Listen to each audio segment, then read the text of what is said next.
하나님 주님 은혜뿐입니다. 뒤에 말씀밖에 없습니다. 하나님의 그 은혜의 말씀을 열어주심으로써만 저희가 볼 수 있고 믿어지고 하나님이 살아계심과 그 언약으로 영원하심과 언약을 성취해 주신다는 그것을 믿을 수 있사오니 하나님 이 시간에 은혜로 함께하여 주시옵소서. 인간은 마땅히 예수 은혜로 구원받아야 함을 믿습니다. 우리 후대들은 마땅히 하나님의 계획 속에서 렘넌트들로 남은 자들로 세워져야 함을 믿사오니 하나님께서 은혜의 말씀을 부어주사 그것 볼 수 있는 영안을 우리 모두에게 열어주시기를 기도합니다. 삶의 어려운 문제로 부부 사이의 문제로 갈급하게 주님 도우심을 바라는 자가 있으면 말씀 보내주셔서 말씀 안에서 볼 수 있도록 봐야 될 것을 볼 수 있도록 인도해 주시기를 기도합니다.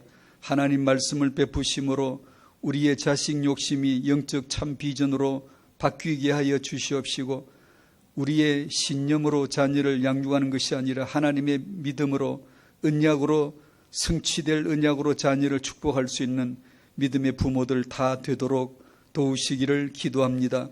부모 사역자 수련회 부모 수련회 위에 하나님이 인도해 주셔서 꼭 이루어질 언약의 말씀을 꼭 응답받아야 될 사람들로 모이게 해 주시고 하나님 앞에 영광이 되게 하여 주시옵소서. 예수님의 이름으로 감사하며 기도하옵나이다. 아멘.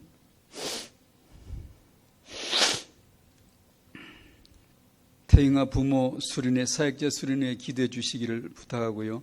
선착순이라고 했더니 벌써 등록을 빠르게 하신다고 그러네요. 빨리 하세요. 이제 선착순으로 배정하고 이렇게 자숙도 숙소도 선착순이에요. 좋은 숙소 가시려면 빨리 등록하셔야 되고 또 교회별로 묵고 싶으시면 빨리 모아셔서 갈 성도님들이 모이셔서 함께 등록을 하시면 함께 숙소를 쓰실 수가 있죠. 안 그러고 개별로 이렇게 가시면 같이 숙소를 쓰실 수 없을 거예요. 올해 숙소 사정이 좀 안 좋네요. 좋은 숙소를 가시려면 학은 복음화 일과입니다. 5 기초 중 첫 번째 복음의 이유를 아는 사람들 세절기 오순절 유월절 너무나 익숙한 말씀이지만 예수님의 십자가이죠. 그분의 피이죠.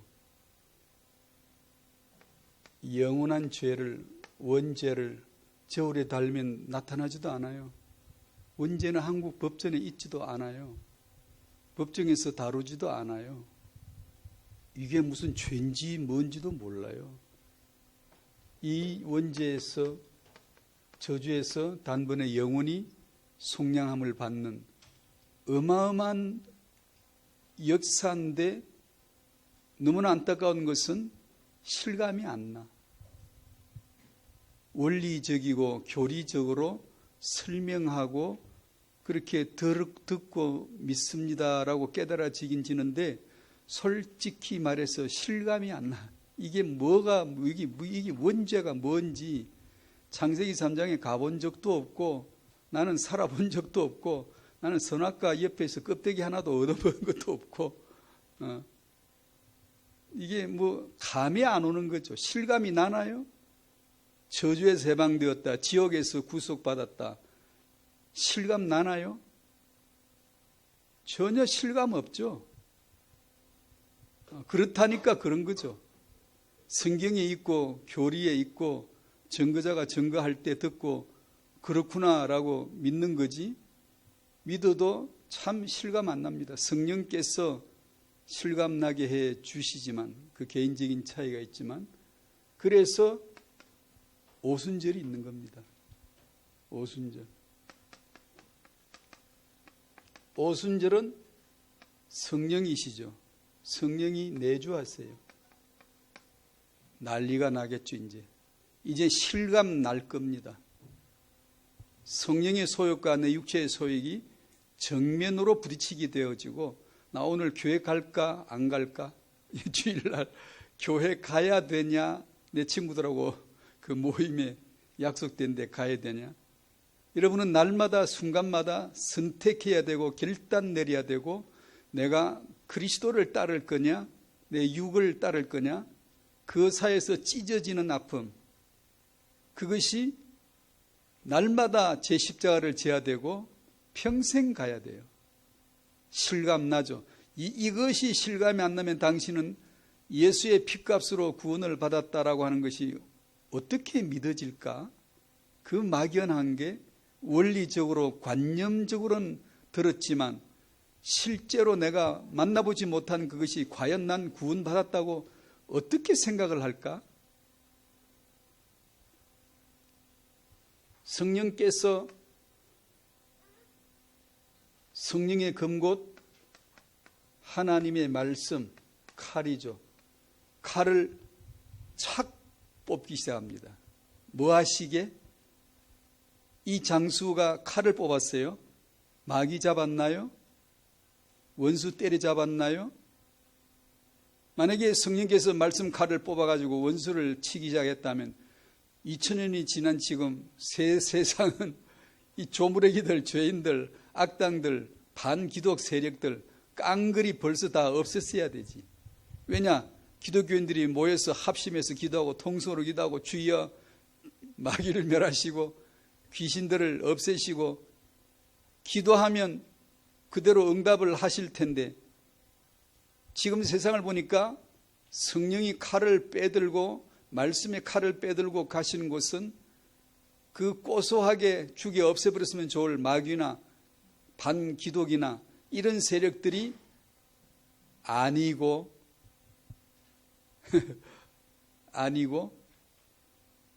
믿는 자 안에, 교회 안에 예수를 그리스도로 고백한 자들 안에 들어오셔서 예수가 왜 그리스도인가, 너는 왜 죄인 될 수밖에 없었는가를 실감 나도록 부딪히게 가르쳐 주시는 분이죠. 혼과 영과 관절을 찔러 쪼갭니다. 아프겠죠. 여러분이 신앙생활을 진정으로 하신다면 이 영적인 아픔이 없이는 안 될걸요. 내 것을 포기해야 되고 자아를 포기해야 되고 예수는 그리스도 중심으로 순종해서, 모르지만 순종, 어렵지만 순종, 싫지만 순종해야 하는 것이 아프지 않을 수가 없을걸요. 하나님의 말씀의 칼을 빼들고 성도들 안에서 임재해가지고 네가 믿은 예수가 누군 줄 아니? 너가 창세기 3장 나중심, 자기중심, 자존심 가진 그것이 사단과 한편이면 사단 생각과 동일하다는 것을 너는 알고 있니? 너는 하나님을 배신하고 배역하고 하나님 자리를 차지하고 나서 그날부터 지금까지 하나님 노릇했지. 너 기분에 안 들면, 누가 너를 책망하면 단박에 화를 내고 거칠게 대들고, 너는 뭔데? 하나님 노릇을 해온 그 자를 발라내고 갈라내고 찔러내는 거죠. 생각과 마음속에 은밀하게 숨어있는 뱀 또아리 틀고 들어앉는 이놈을 하나씩 하나씩 지적해내고 책망해내고, 성령의 사역은 책망이에요. 여러분이 책망을 받을 줄 모르면 여러분은 예수를 왜 믿습니까? 복 받으려고 믿는 거죠. 나한테 도움이 될까 봐서. 그거 이상도 이하도 못 넘어갑니다. 성령은 오셔서 진실로 우리 안에서 예수는 그리스도가 되게 해 주시는 분이에요. 그래서 말씀의 칼 빼들고 교회 안에 오셨어요. 성도들 안에 오셨어요. 여기서 예수의 피로 내 죄를 다루었지만 아까 말씀드린 대로 실감 나나요? 내 죄가, 창세기 3장 그 원죄가 실감이 나나요? 지옥이 실감이 나나요? 죄의 형벌은 사망이다 실감 나나요? 글쎄 전 실감 단 1도 없어요. 안 나요. 원리적이고 관념적이죠. 그렇다고 그러는데, 성경이 그렇다고 그러는데, 근데 성령께서 오셔서 뭘 다루시죠? 신이 되어서 창세기 3장에서 뱀과 한 통속이 되어져서 여전히 자기 중심으로만 살아가고, 자기 중심으로만 성경 해석하고, 자기 중심으로만 축복받고, 자기 중심으로만 응답받으려 하는 그 자아를 성령께서 쪼개내기 시작을 하세요. 그래서 신앙생활은 그 응답, 그 축복, 나란 존재가 죄인으로 드러나고 예수님만이 그리스도로 드러나지는, 예수님이 그리스도로 드러나지면 질수록 나는 죄인 중에 괴수가 드러나지게 되어져 있거든요. 내 것을 애착 가진, 창세기 3장부터 지금까지 애착으로 집착했던 나 중심, 이것을 뺏기는, 누구든지 제 목숨을 구원코자 하면 잃을 것이고 나를 위하여 제 목숨을 잃으면 찾으리라. 그걸 잃어야 되는데 잃고 싶지 않은 마음으로 변명하고 핑계대고 대들고 신경질 부리고 남편의 말을, 아내의 말을, 부모의 말을 들을 수가 없는 거지.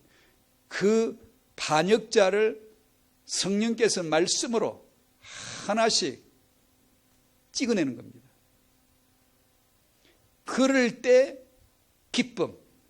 세상 사람들은 자기 소원이 이루어질 때 기쁘다 그러지만 우리들은 내가 죄인됨이 드러나고 예수가 그리스도 되심이 드러날 수밖에 없어질 때 은혜 받았다, 기쁘다, 감사하다, 힘이 난다 라고 하는 거죠. 그게 오순절입니다.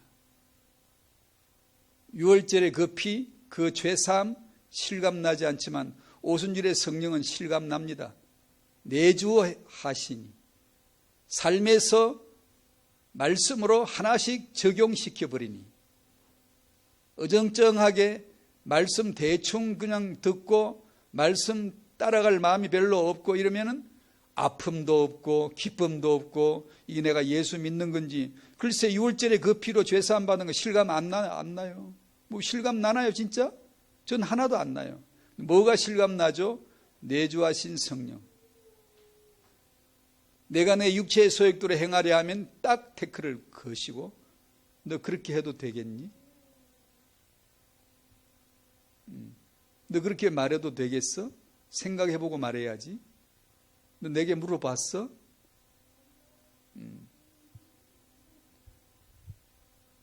수장절이야 주의 약속대로 미래의 소망이라면 오늘 현실에서 경험하는 것이 오순절이고 믿음의 선언이 6월절입니다. 믿습니다. 그 믿습니다가 진실이라면 오순절의 성령으로 말미암아 날마다 24시 평생 자기 십자가를 지고 나를 따라야 된다라고 하는 말씀을, 하나님 자기 말씀을 하나님이 착실하게 내게서 이루어 가시는 거죠. 태영아 메시지 이것이 끝이에요. 이것을 알면, 오순절을 알고 성령의 지금 시제를 알고 지금 자아를 십자가에 못 박게 하시는 것을 아는 엄마라면 그 아이에게 복음 전달되는 거예요. 이거 말이 아니에요. 그 오순절의 시제, 현재 시제로 복음이 나타나는 거예요. 용서, 굴복, 복종, 회개, 바로바로 그것이 복음 전달이지. 그렇지 아니하고 6월절의 피 나열해서 이렇게 원리적으로 관념적인 용어들로 가르쳐가지고 되는 복음은 없습니다. 안 되죠. 그래서 이렇게 모여 예배하는 거예요. 왜? 삶으로 내어놓고, 나 존재를 내어놓고, 그죠?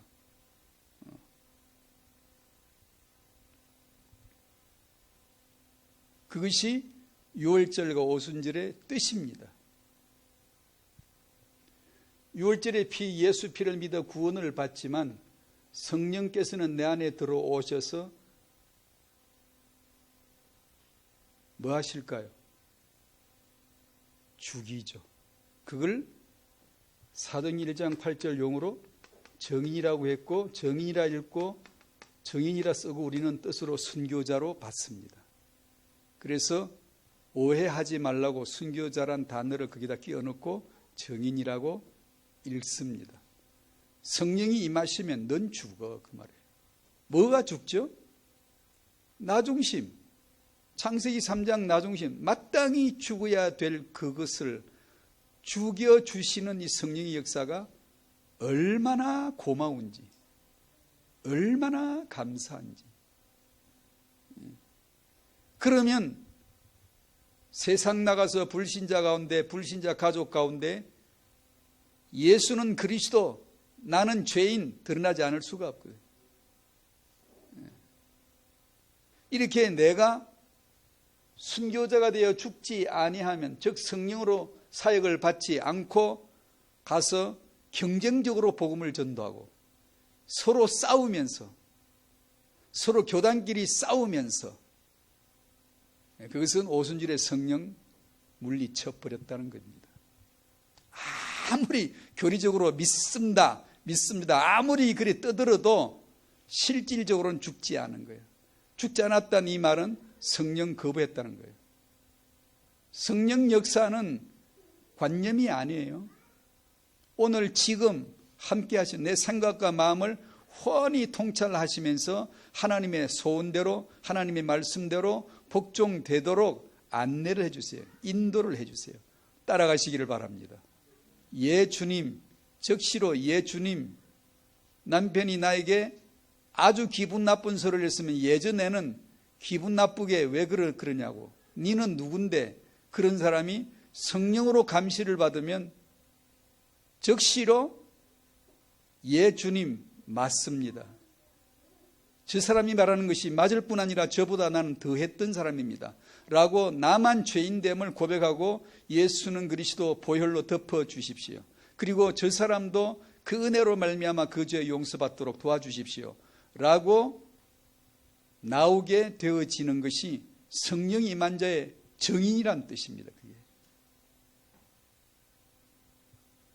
이것이야말로 후대를 복음으로 축복해야 될 이 타영하사에게 끝판왕이며 진정한 하나님의 뜻입니다. 진정으로 하는 뜻이에요. 우리는 이 십자가의 복음을 본능적으로 싫어해요. 본능적으로, 십자가는 죽음이기 때문에 본능적으로 싫어해요. 피해가 버려요.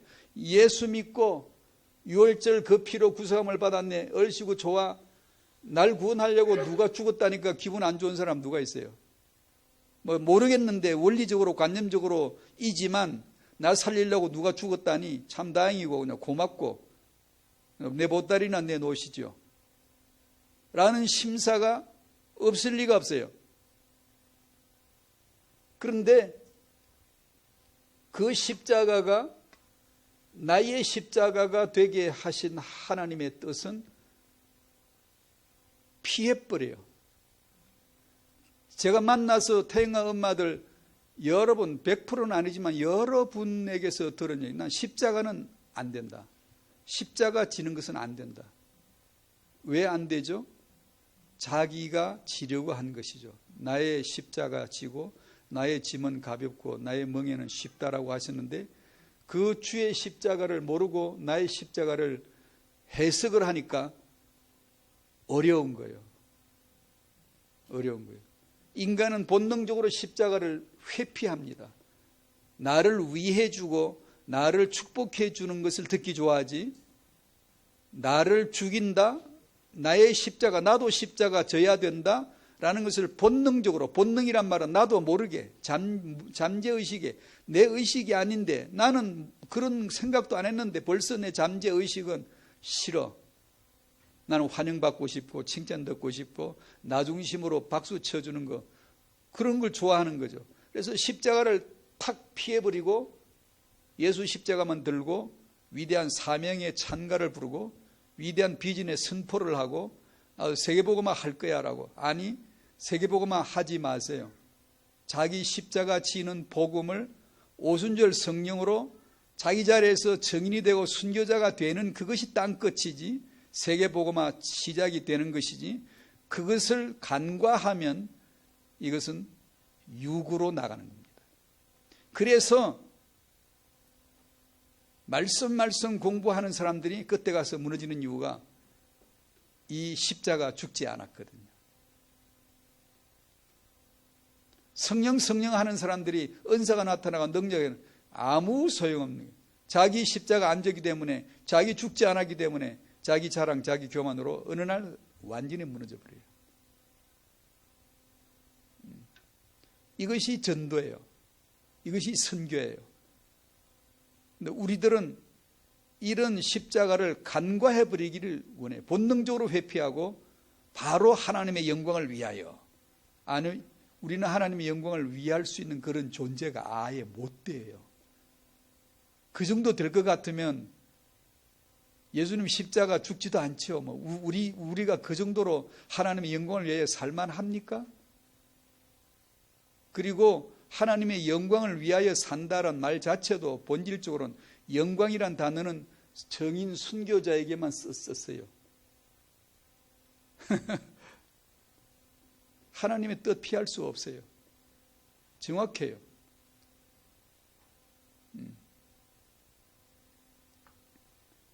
그래서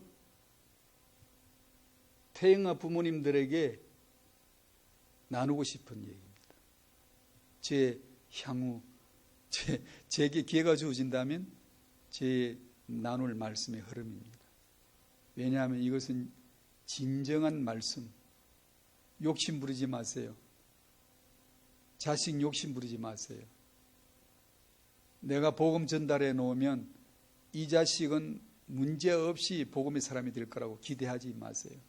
그건 정말 자기 중심, 육 중심의 자기 동기예요. 아니에요.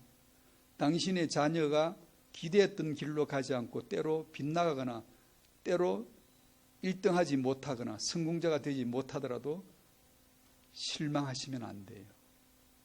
실망한다는 것 자체가, 자기 연민에 빠지는 것 자체가 창세기 3장 나 중심이잖아요. 내가 기대했던 것이 안 되면 무너지는 것이, 그게 창세기 3장 나잖아요.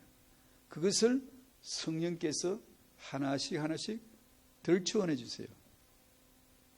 혼자 있으면 모르는데 결혼해가지고 남편까지 만났으니 남편을 통하여 하나씩 툭툭 나오게 나를 도와주고, 아내를 만났으니 아내를 통하여 그런 내 속에 있던 숨겨놓은 죄가 탁 튀어나도록 화내고 짜증 부리고, 전부 다 뱀이에요. 사탄이.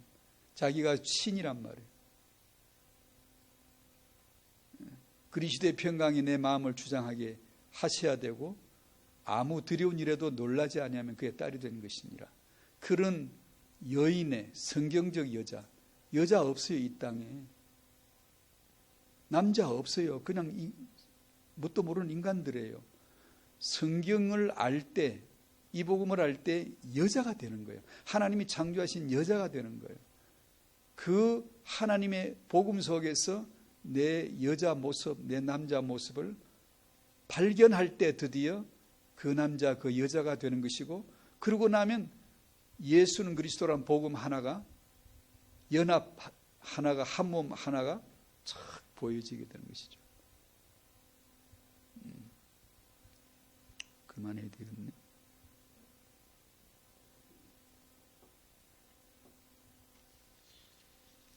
신앙생활의 실감은 언제 나냐 하면, 내 죄를 사해 주실 때가 아니고 실감 안 나요.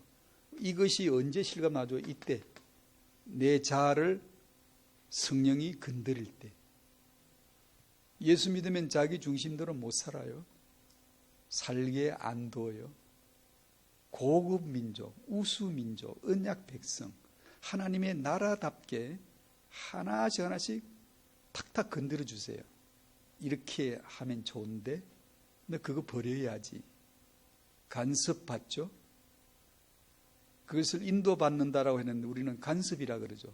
부당하게 개입하는 걸 간섭이는, 하나님 간섭하는 것처럼 보여지죠. 그걸 알겠습니다. 어려워요. 어떤 사람이 날 보고 넌 바보 멍청이야 멸시하는데 그 말을 듣고 신경질 안 부릴 사람이 어려워요. 그때 맞습니다. 제가 죄인 중에 괴수입니다.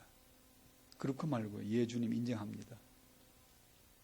근데 이렇게 나가기가 쉽지가 않아요. 그러나 그 길밖에 없다는 걸 당신은 언젠가 깨달을 거예요. 빨리 깨달으면 좋아요. 안 그러면 10년, 20년도 모릅니다. 그렇게 살다가 죽어버려요.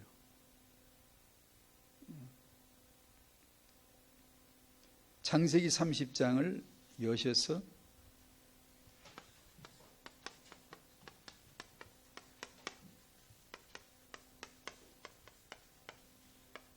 야곱, 라헬, 요셉 이야기.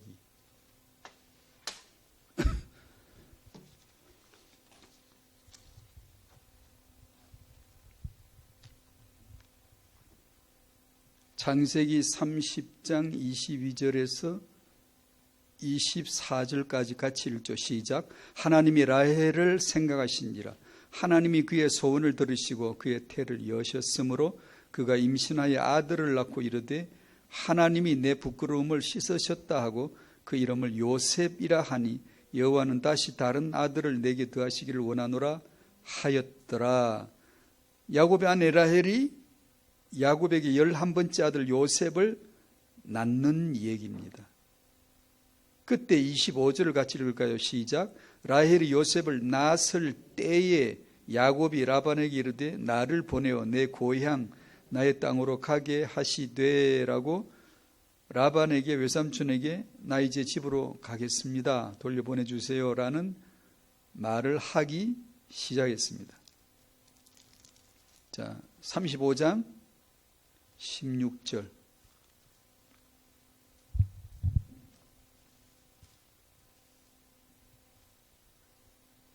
(35장) 16절에서 19절까지 시작. 그들이 베델에서 길을 떠나 에브라스 이르기까지 얼마간 거리를 둔 곳에서 라헬이 해산하게 되어 심히 고생하여 그가 난산할 즈음에 산바가 그에게 이르되 두려워하지 말라. 지금 네가 또 등남하느니라 하며 그가 죽게 되어 그의 혼이 떠나려 할 때에 아들의 이름을 베논이라 불렀으나 그의 아버지는 그를 베냐민이라 불렀더라. 라헬이 죽음에 에브랏 곧 베들레헴 길에 장사되었고, 여기까지 읽으면 됩니다. 베들레헴 길에 장사되었고 막벨라 굴 조상의 아브라함, 이삭, 야곱 조상들이 묻히는 곳에는 들어가지 못했지요. 레아는 그 묘에 들어갔고요.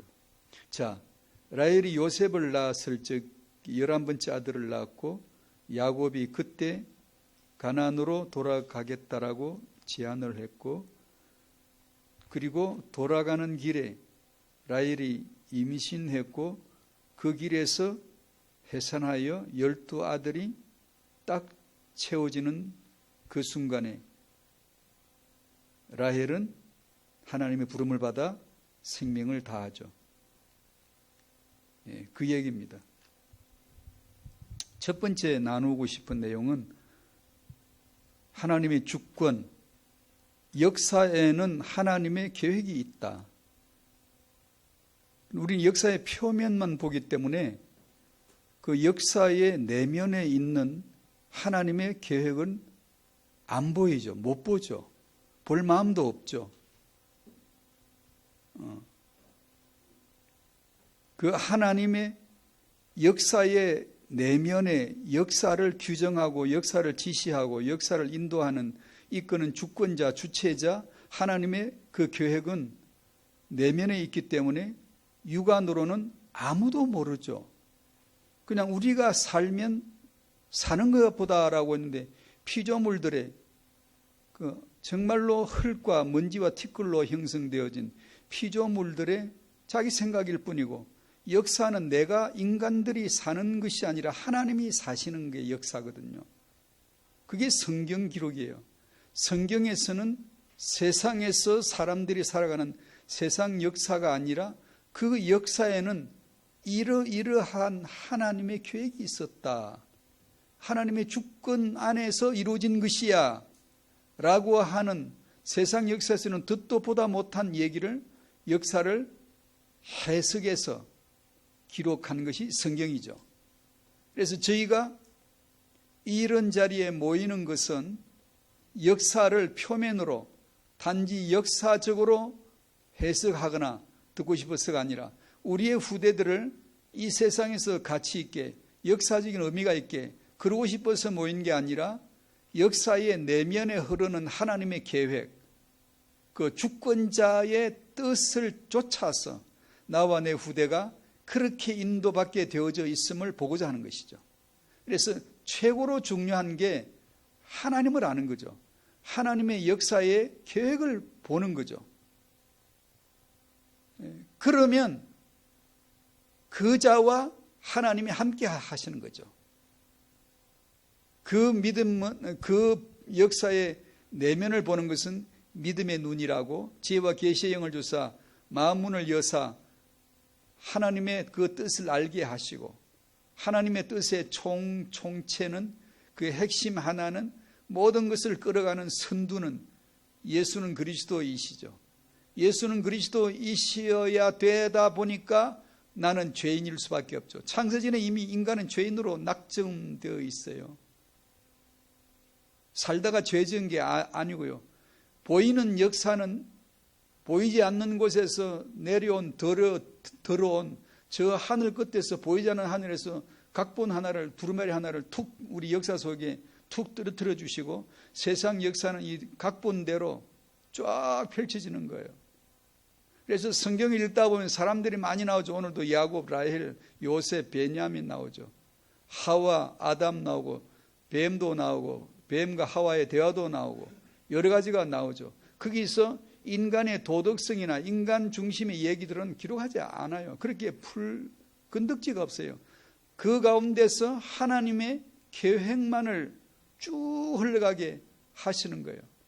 하와가 선악과를 따먹을 때 그 남편 하와는 아담은 그 곁에 있어서 문맥상 단어상 그 곁에 있었던 게 확실해요. 그런데 왜 하와가 자기 아내가 선악과 따먹는 일에 왜 한마디 말하죠?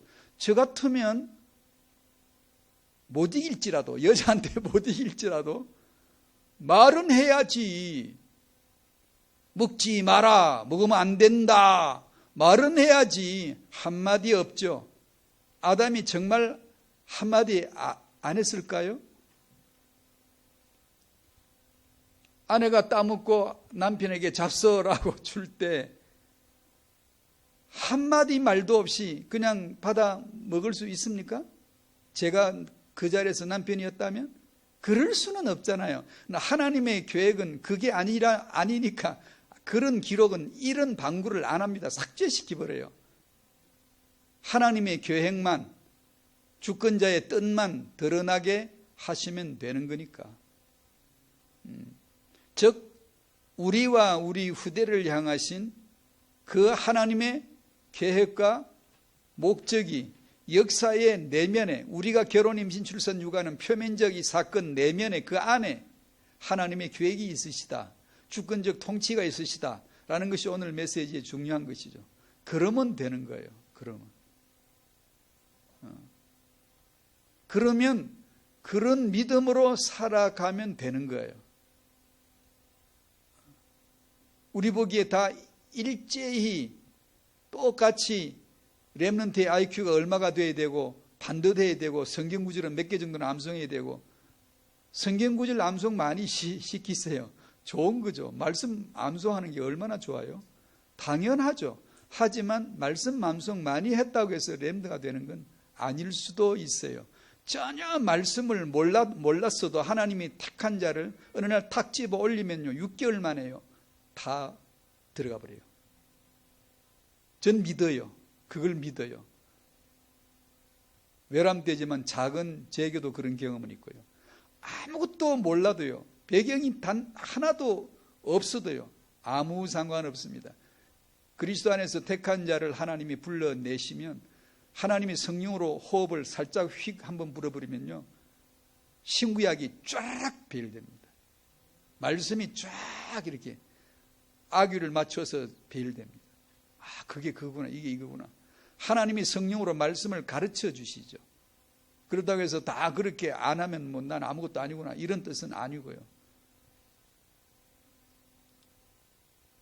주권 아래에 있는 야곱의 라헬 사랑 아시죠? 그 유명한 라헬 사랑, 지독한 사랑이었죠. 사랑 이야기죠.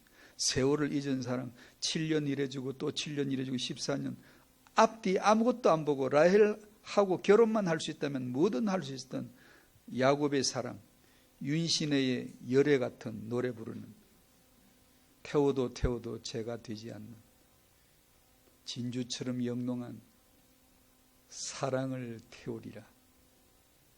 그거 야곱이 불렀던 거예요. 리메이크한 거예요. 야곱의 사랑은 그의 사랑이 아니라 주권 아래 스토리였다는 겁니다. 그게 아무리 한눈에 반하고 도파민 호르몬이 뭉텅뭉텅 나와서 상대를 소유하고 싶은 이것은 사랑이라 하지만 중독이거든요. 사랑이라고도 하지만 사실 중독 현상이거든요. 그것이 18개월, 30개월 간다는데 그 호르몬 역사가 사라지고 나면 그런 사랑이 없어져 버리죠.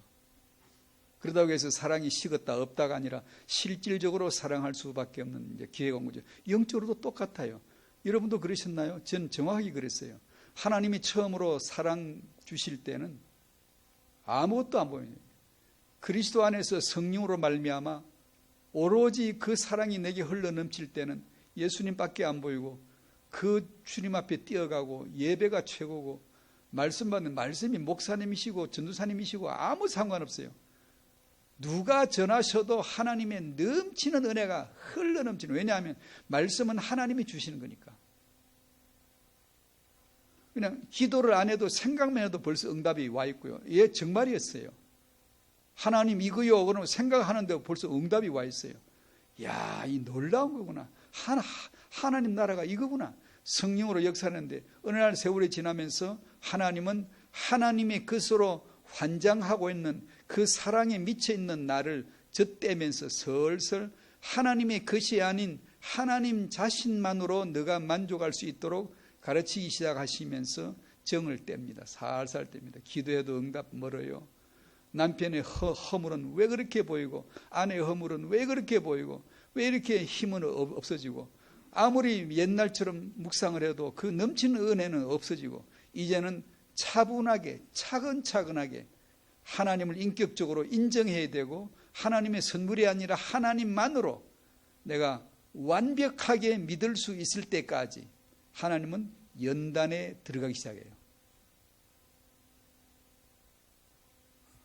그때 많이 방황합니다.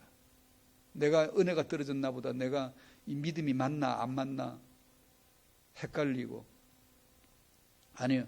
여전히 예배 자리에 있으셔야 되고 여전히 찬송 부르시고 여전히 그 말씀 받으시고 주가 그리스도 되심을 알아가시면 됩니다. 다만 항상 이것을 기억하셔야 돼요. 오순절 성령이 왜 오셨는가? 그분이 왜 내게 오셨는가? 예수님이 십자가 죽으시고 가버리셨어요. 그러나 그분의 마음이신 성령께서는 내 안으로 오셨어요. 그분은 가시고 보혜사가 오셔서 내 안에 오셨어요. 이것이 오늘의 내 삶의 의미입니다. 언제나 이것이 태영아 현장이에요. 태영아 현장을 잘하려고 꾸미면 안 돼요. 뭘 얼마나 잘해서 자녀를 축복하여 렘들을 세우게 했다는 겁니까? 이것을 인정하는 거죠. 이 남편과 아내가 만약에 성령으로 간섭받는 자기 십자가를 질 줄 알면 남편 앞에 자기 십자가, 아내 앞에 자기 십자가 의미를 알 수 있으면 이건 환상적인 거죠. 이것이 바로 말씀의 응답이에요. 그것을 복음이라고 하는 거예요. 우리들은 그냥 그게 아니라 이론적이고 관념적인 걸 그냥 복음 하는 거예요. 허무하죠. 무기력하죠. 성령께서는 나를 자아에서 떼 분리시키려고 늘 작업하는데 나는 그걸 애차 어린아이처럼 어렸을 적에는 깨닫는 것이 어린아이 같아서. 어린아이가 뭐죠? 싫어, 안 놓아. 내 중심으로 살 거야. 누가 설탕이나 줘. 나를 기쁘게 해줘. 저런 원수 같은 사람, 얼마 전에, 며칠 전에 어떤 분이, 목사님, 왜요? 저 고질적인 문제 해결하려고 40일 작정기도 들어갔어요. 나를 괴롭히는 그 고질적인 문제 해결하려고. 그래서 내가 그랬어요. 기도하지 마세요. 기도하지 말라는 목사도 있습니다. 왜냐? 진짜 기도해야 되기 때문에. 그런 기도하는 거 아니에요. 하나님 주신 메시지 알아들었어요? 당신에게 왜 그 일이 온지 알아요? 모르잖아요. 문제 해결 당신이 하나님입니까? 하나님을 시다바리로 종으로 여기고 내 문제는 해결해 주려고 대기하는 그런 졸개입니까? 아니요. 하나님이 당신에게 그런 환경, 그런 관계를 주신 것은 뜻이, 메시지를 주신 겁니다. 즉시로 예 주님 인정합니다. 당신이 그 앞에 무릎을 꿇어야 할 그런 상황에서 문제 해결을 위해서 기도한다는 것은 그 기도가 아닙니다. 기도는 그런 수준 낮은 딜이 아니에요. 하나님과의 교제, 소통, 친교, 어마어마한 예배 기도이지. 그런 기도를 할 줄 알아야지. 그냥 문제 해결이나 해서 그런 점쟁이한테 무당한테 가는 거나 같은 거죠. 문제 해결이 없다는 건 아니에요. 그러나 문제 해결을 하려 하지 마세요. 내 속에 창세기 3장 죄악이 내 자아가 얼마나 악독한 것인가를 들추어내기 위해서 하나님이 보내신 환경입니다. 환경. 만물 환경, 만사 관계를 통해서 하나님은 내가 창세기 3장 자아임을 드러내게, 들키게 해줘. 신길 나죠. 그게 창세기 3장. 당신 속에 있는 죄가 드러나잖아요. 변명하고 싶죠? 대들고 싶죠? 니는 얼마나 좋은데. 항변하고 싶죠? 그것이 당신의 자아의 죄의 모습입니다. 그것을 성령께서 하나씩 칵칵 찍어냅니다. 또다시 털어내고 들키게 하고 또다시 자복하게 만들어서 그때 십자가의 안에서 예수의 성품, 즉 성령의 열매로 나타나기 시작하는 거예요. 사랑, 희락, 화평. 기도한다고 성령 열매 안 옵니다. 금식 기도한다고 저 많이 해봤어요. 안 돼요. 그래야지. 안 그러고 하나님의 뜻과는 아무 상관없이 자기 중심으로 문제 해결. 기도하지 마세요. 40일 후에 더 실망할 게 틀림없으니까 아예 하지 마세요. 하나님의 뜻, 하나님의 메시지 있습니다. 그거 빨리 들으세요. 그리고 무릎 꿇으세요. 적시로 예 주님. 그 사람 당신보다 낫다는 것이 보여질 때까지 복음을 묵상하세요. 내가 죄인 중에 괴수라고 말한 바울이 왜 그랬는가? 나만 죄인 중에 괴수면 되는 거예요. 아시겠어요? 그게 될 줄 알아요? 그게 쉬워요? 아니요. 9시 뉴스에 살인마, 나쁜 놈 시대의 살인마 나올 때 그보다 내가 더 죄인 중에 괴수라고 하는 말이 나오고 싶지 않죠? 못 나오죠. 왜 못 나올까요? 영적 분별을 못한 거죠. 아직 안 보인 거예요. 영적 분별하면 내가 죄인 중에 괴수 맞거든요. 그것을 확인하는 것이 복음이지. 나는 죄인 맞지만 저놈은 더 죄인이네. 그런 복음은 없습니다.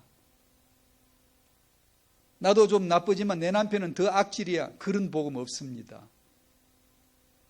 나만 죄인 중에 괴수 이미 보여질 때 예수는 그리스도이십니다. 그게. 그 실감나는 복음이 되도록 오순절 성령이 오신 거예요. 그렇지 아니하고 교리적으로 오순절 성령 아무리 떠들어도 아무 소용없어요. 싸우죠. 자아로 살죠. 건드려 보면 신경질을 막 확 부리죠. 왜냐? 신이 노여워하시니까. 야곱의 메시지 시간은 다 갔는데 그 얘기하다가 다 가네. 야곱의 라헬 사랑. 야곱은 라헬을 사랑하고 라헬을 계획하고 딱 마음에 품고 있지만 하나님의 계획은 레아를 통하여 야곱과 라헬이 그러는 새에 하나님은 레아를 통하여 아들들을 계속 낳게 하시죠. 라헬의 부림, 라헬을 부림으로 딱 붙들어 놓고 레아를 통하여 아들들을 낳게 해주시고 야곱에겐 라헬의 사랑이 중요했지만 하나님에 있어서는 레아의 출산이 중요한 숨은 계획 12아들, 이스라엘 12지파. 아시죠? 제가 늘 말씀드렸죠. 12아들이 뭐지? 12지파가 뭐지? 예수는 그리스도 하나를 설명하려 하는 12이에요. 그래서 그냥 그렇게 하면 그냥 끝나요. 예수는 그리스도 하면 구약도 그냥 마스터고요. 역사학도 마스터고요. 우주고 뭐고 소용없어요. 만물이고 뭐고 다 완전히 마스터 되어버린 겁니다. 예수는 그리스도가, 나는 죄인 중에 괴수가. 주권 아래 있는 라헬의 출산. 라헬이 아기 요셉을 낳으면서 그랬죠. 하나만 더. 그 기도대로 베냐민 하나만 더 낳고 죽죠. 그 내용 읽었으니까. 2번 성경시대 후대로 이어진 역사. 역사에는 하나님의 시간표가 있습니다. 야곱의 아내로서의 라헬, 요셉의 어머니로서의 라헬, 시간표가 있어요. 12아들 완성 시간표로서 라헬을 불임으로 잡아놨다가 11번째 낳고 기도하기 위해서 하나만 더 하고 12번째 베냐민을 낳고 이제 라헬은 죽습니다. 요셉을 남기고 그 유명한 요셉은 팔림으로, 즉 팔리는 시간표, 이 내용은 너무나 잘 아시니까. 요셉은 죽어서는 안 되는데 형들은 미워서 죽여버리고 싶었죠.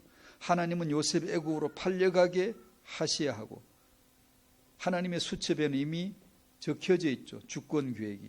하나님이, 그래서 요셉이 나중에 이걸 알고 하나님이 나를 보냈다. 하나님 나를 3번이나 반복하죠. 애굽의 총리가 되어서 이스라엘을 애굽으로 불러들이죠. 이스라엘 자손들의 12지파 번성을 위하여. 왜 애굽으로 불러들이죠? 이런 건 좀 어려운데요. 여러분이 개인적으로 흥미가 있으면 연구하세요. 내가 내 아들을 애굽에서 불러냈다라는 호세아 11장 1절 말씀을 이루기 위함입니다. 이스라엘 자손이 12지파가 애굽에 가고 나오고 이런 것 같지만 영적인 본질은요, 하나님의 아들 예수 그리스도가 애굽에 갔다가 나오는 거예요. 주여. 그것을 역사의 내면을 본다는 뜻이에요. 예수는 그리스도가 어마어마한 우주의 핵심이요, 단 한 점이요, 정점이요. 얼마나 놀라우신가를 우리는 복음 안에서 알아가는 거죠. 3번 아르디 시대 후대로 이어질 역사. 이 시대에 하나님의 렘넌트 계획이 있고 이 시대에 하나님의 렘넌트 시간표가 있다는 거죠. 우리와 우리 후대는 하나님의 주권 역사 아래 있음을 믿습니다. 아멘. 야곱에게 내 여자가 생기게 한 거, 내 여자를 통해 12아들을 낳게 하신 거, 이 라헬을 통해 11번째, 12번째 아들을 낳게 하고 라헬을 데려가시는 것, 하나님이 요셉을 노예로 팔리게 하시고, 왜냐? 예수 대역이니까, 예수 역할을 해야 되니까. 즉 또다시 반복할까요? 예수가 십자가 지시고 이건 내가 십자가 지는 거예요. 왜요? 예수 대역, 예수처럼 살아보라는 겁니다. 내가 네게 복을 줄게, 영광을 줄게. 무슨 영광? 죽는 영광. 내가 너에게 선물을 줄게. 무슨 선물? 십자가 선물. 내가 십자가 졌다, 너도 져볼래? 이게 오순절입니다. 그래서 오순절 성령 받은 스데반은 죽임을 당해죠. 사도들은 다 죽죠. 왜냐? 영광, 정인, 순교자라는 뜻이에요. 교회는 핍박을 받죠. 영광. 왜냐? 예수와 연합되니까. 예수 고난과 연합, 그러면 부활과 연합될 거고 성령의 열매로 연합이 되어져 나타나요. 그때 성령의 충만. 성령의 충만은 자기 자아는 하나도 안 틀리고 내어놓지도 않으면서 그냥 그대로 살면서 성령 충만 주시옵소서. 아무리 주의 삼창하고 밤새도록 부르짖어도 안 옵니다. 오란다고 올 성령 같으면 벌써 왔지만 절대로 안 옵니다. 어떻게? 예수의 십자가 내 십자가 되어지고 내 자아가 하나씩 십자가에 걸려 나갈 때 그 십자가로 말미암아 내게 주어지는 것이 예수의 성품이요 성령의 열매입니다. 그때 부활과 연합시켜 주시니까. 십자가의 죽음과 연합이 안 되는데 어떻게? 그래서 하나님의 주권 속에서 요셉을 애굽에 팔리게 하시고 전 가족을 애굽으로 불러들이게 하시고 12지파로 번성케 하시고 출애굽하게 하시죠. 송두리째 하나님의 주권 역사였다라는 겁니다. 오늘 우리가 어떤 부모를 만났건, 어떤 남편, 어떤 아내를 만났건, 어떤 자식을 만났건, 어떤 환경을 만났건 하나님의 내면의 계약은 딱 두 가지예요. 넌 죄인 중에 괴수라는 걸 알게 될 거야. 오직 예수님만 그리스도라는 걸 알게 될 거야. 그때까지 만물 역사, 만물 환경 동원해서 씁니다. 당신의 그래서 때로 기분 나쁜 존재도 주위에 있는 겁니다. 은혜입니다. 선물이에요. 그것 때문에 당신이 창세기 3장 죄인이라는 것이 드러나게 됐으니 감사하고 예수의 피가 없이는 안 된다는 걸 고백하게 되니 그처럼 더 복음이 어디 있습니까? 이해돼요? 좀 어려워요. 묵상하셔야 돼요. 당신에게 오늘 지금 주어진 환경 왜 주어진지를 아세요? 실수 없으신 하나님의 정확한 세팅이에요. 어떤 부모가 자녀에 의해서 보복당하죠. 사사건건 부모 탓을 하고. 왜 그러죠? 그게 하나님의 뜻이 있어요. 이 자녀 변화시켜 주시옵소서. 40일 작전 기도해도 절대 변화 안 돼요. 왜냐? 그게 하나님 뜻 아니에요. 그렇게 변화될 것 같으면 남편들이 벌써 다 주일날 다 와서 앉았죠. 태인과 렘넌트, 하나님 우리에게 세계복음화 후대 생육번성 충만의 축복을 주셨습니다. 태인과 렘넌트가 하나님의 주권으로 주어지는 축복이라고 믿는다면 여러분이 태인과 양육에서 꼭 해야 할 것이 이거예요. 예수 그리스도의 십자가의 복음으로 양육하는 거예요. 그럼 어떻게 하는 것이 예수님의 십자가의 복음으로 양육하는 것일까요? 제가 물었습니다. 답하시오. 예수 그리스도의 십자가의 복음으로 양육하는 것이 우리 자녀를 축복할 수 있는 태영아 축복이라고 했죠. 믿죠? 아멘? 믿을 수밖에 없잖아요. 맞잖아요. 그러면 묻겠습니다. 내가 어떻게 하는 것이 예수 그리스도의 복음으로 자녀를 양육하는 거지?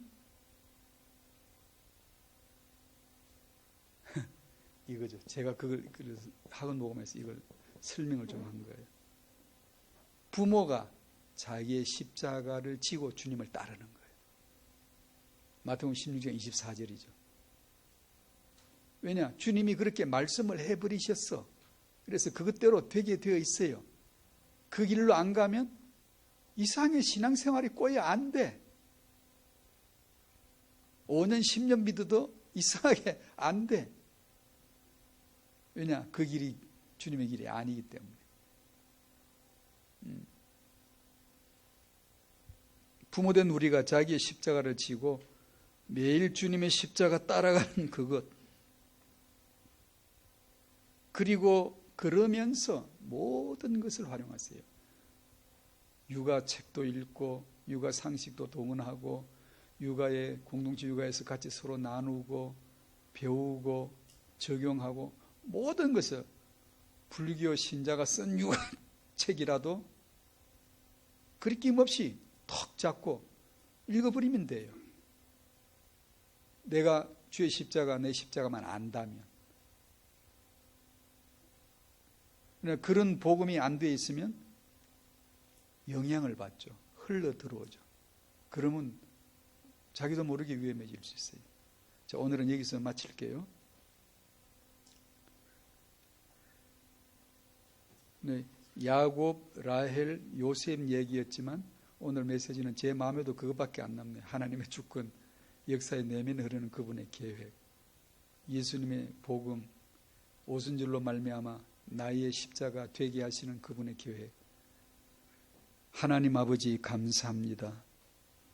예수는 그리스도 실감나지 않았지만 내 안에 계신 성령님으로 말미암아 예수만이 그리스도이신 것, 오직 나만 죄인 된 것 실감나게 해 주시고 그런 날마다의 삶이 되게 해주셔서 우리의 후대들은, 태영아들은 그 부모를 통하여 복음을 볼 수밖에 없는, 복음이 전달될 수밖에 없는 그런 축복을 받아 시대 남은 자 렘넌트들로 일어나게 하옵소서. 하나님이 하나님의 말씀대로 역사하실 줄 믿사오며 예수님의 이름으로 기도하옵나이다. 아멘.